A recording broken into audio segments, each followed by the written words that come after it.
Glad you could join us today on Earthfile. I'm Ayola Kasim. It was the International Women's Day on the 8th of March. The day has marked the plight and achievements of women for more than a century, but is now looking ahead another 15 years to the world's gender equality goals. Goal 5 of the Sustainable Development Goals aims to achieve gender equality and empower all women and girls. Research has shown that one sector where inequality thrives is agriculture. Women contribute close to half of Africa's crop labor, yet a host of factors constrain their contribution to Africa's overall productivity. Today on Earthfile, we will look at how the Sustainable Development Goals can help in creating a balanced world for everyone. Across sub-Saharan Africa, agriculture is the backbone of the economy, accounting for 3 to 40% of nations' gross domestic product and a lending source of jobs for over 2/3 of the population. Improving the productivity, profitability, and sustainability of agriculture on the millenniums of farms that cover the African continent is essential for ending poverty and boosting shared prosperity in the region. Women are the backbone of the development of rural and national economies. They comprise 43% of the world's agricultural labor force, which rises to 70% in some countries. Of those women in the least developed countries who report being economically active, 79% report agriculture as their primary source of livelihood. 48% of economically active women worldwide. According to Food and Agricultural Organization's latest estimates, 925 million people are currently undernourished. Closing the gender gap in agricultural yields could bring that number down by as much as 100 to 150 million people. Many studies show that yields on plots managed by women are lower than those managed by men. This is not because women are worse farmers than men. Indeed, extensive evidence shows that women are just as efficient as men. They simply do not have access to the same inputs. Women don't have the same access to seeds, credit, technology, and extension services. If they did, their yields would be the same as men's. They would produce more and overall agricultural production would increase. One area that has been talked about continuously, looking at all the 19 goals now, is that of inclusion. I think over the years, the stakeholders globally have come to realize that inequality will forever remain like a hindering factor to a lot of developmental issues. So now when you're talking about achieving maternal and child security, food security, water and sanitation security, all these things can come to play when there is equality.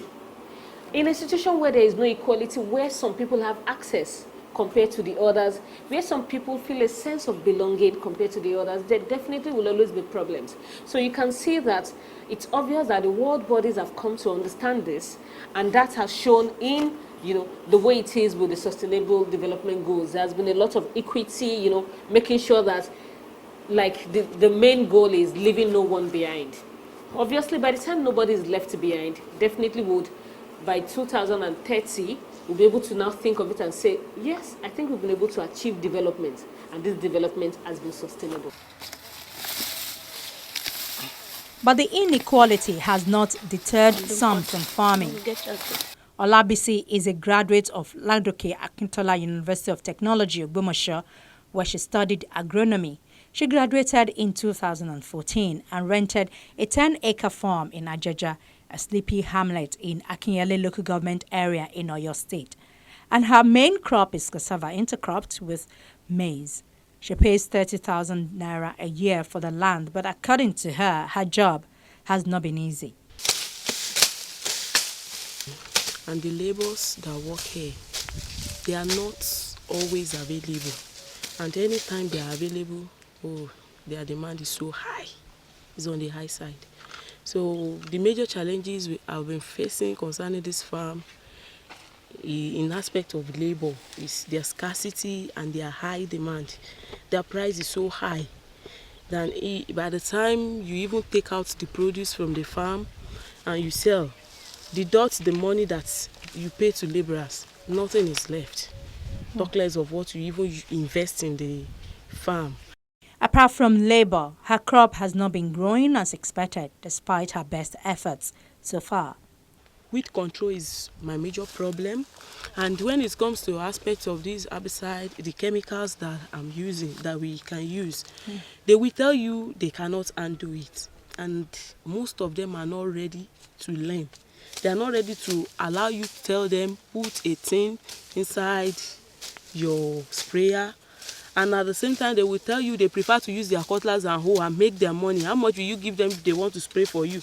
You will now be telling them they don't have to go through a lot of stress. That is just carrying this sprayer and start spraying, and later you will now pay them token amount of money. So because of this, they don't really want to go with chemical. They prefer to use their cutlass and hoe, and that is how they have been doing it around this place. It has been shown that if women farmers used the same level of resources as men on the land they farm, they would achieve the same yield levels. The yield gap between men and women averages around 20 to 30%, and most research finds that the gap is due to differences in resource use. Bringing yields on the land farmed by women up to the levels achieved by men would increase agricultural output in developing countries between 2.5 and 4%.